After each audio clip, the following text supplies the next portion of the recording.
people talk about the importance of brand and logo and design. I'm here today at Grow Co, and I'm talking to Rich with the creative director here to talk about what you should be looking at when you're looking at brand and design work.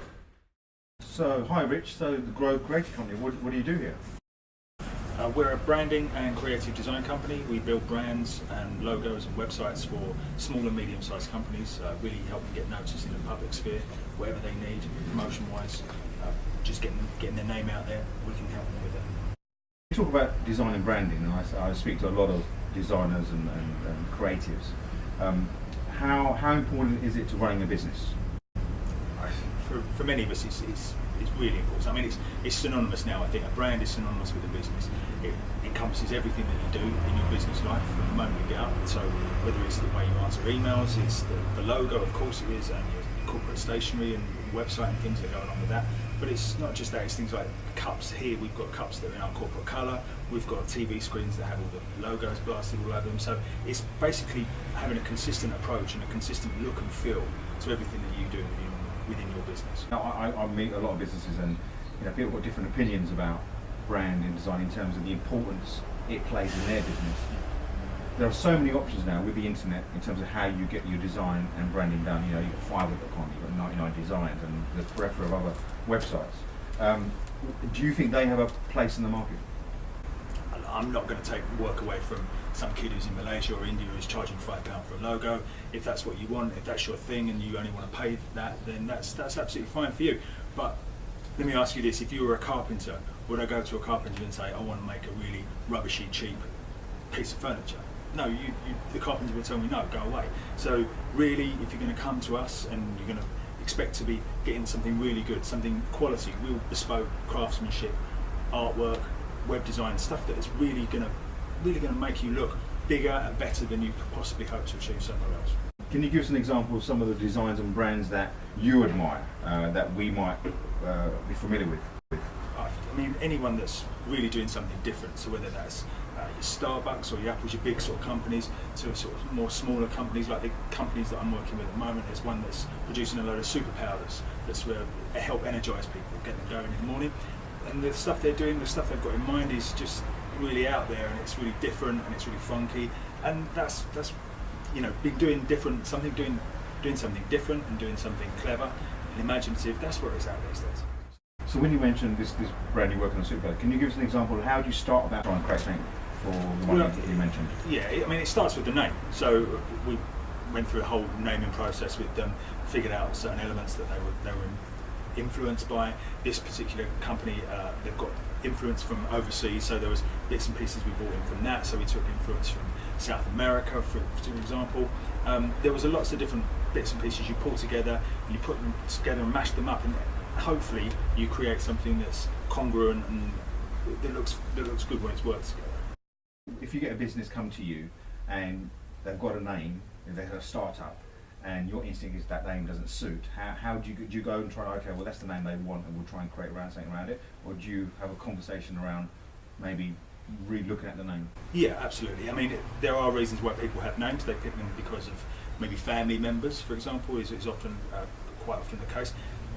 But you've got to be diplomatic, and you've got to sort of tell them that although they like that idea, it may not be the best fit for their industry, and there may be other things that they can do that would really help. I mean, it depends on who the target market is. If you're going to name your product after a family member, but your target market is completely a million miles away from that, then it's not worth the effort. You've really got to think about it. It's a very important part of it. Sometimes people pick brands got nothing to do with the product. For example, you've got Moonpig, which is cars, and you've got like things like GoDaddy, which is the domain thing. So nothing directly. Like, how does that work? Well, it's just something out there to get people to. It's a trigger, so people remember the name of the company. The weirder the better, I suppose, in cases like that. I mean, people have that sort of opinion. It's whatever fits for you. It's a lot to do with your tone of voice. What sort of company that you actually want to be? Do you want to be wacky and vibrant, so you've got a name like Moonpig? Fine, but if you're going to be an undertaker's or an accountant's, then Moonpig may not be the best name for you. If you're a startup, you're looking at brand work. You've got nothing. You don't know. You might think I want to be the next, Twitter or Hootsuite or whatever, and use social branding, but they've got no idea. What 3 tips would you say for a complete startup to look at their design or branding work?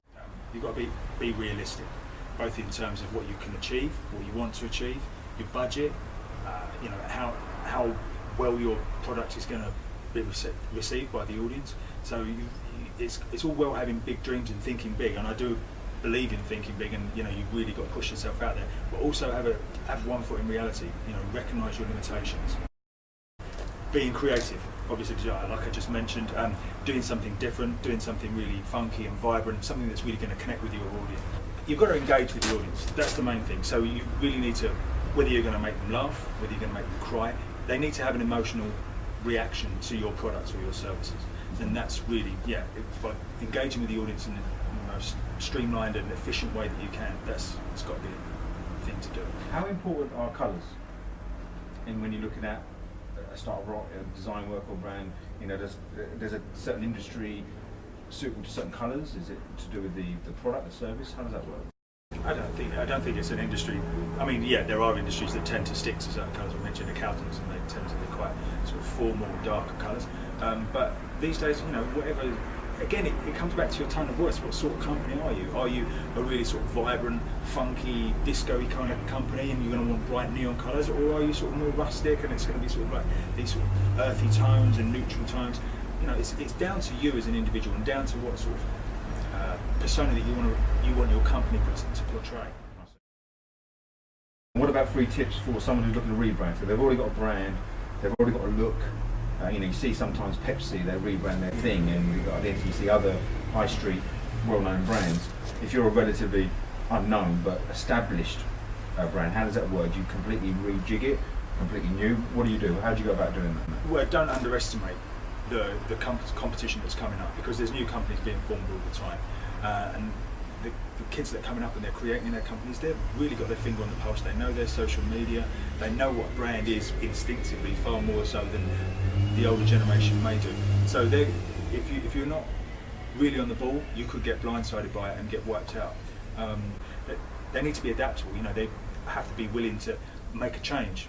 Quite often, depending on what industry they're in, but they may have to sort of really reverse their thinking, and because their client base has changed and shifted significantly, so to pick up on new customers, they're really going to have to push themselves in different areas. And thirdly, don't ever forget, you've got to think big. Always think big. You know, think about things that nobody else would do in your industry.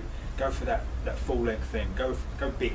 Go big and go long. That's the best way to do it. There's lots of creative companies out there, agencies, and you've talked a little bit about what you guys do and your view on it. Why would you want them to contact you? Because we think big. I mean, you know, when you come to us, you know you're going to get something different. You know you're going to get something cool that's going to hit the mark on the head every time. Your customer's going to love it. You're going to love it. Why would you go anywhere else? Thanks a lot, Rich. No problem. Cheers.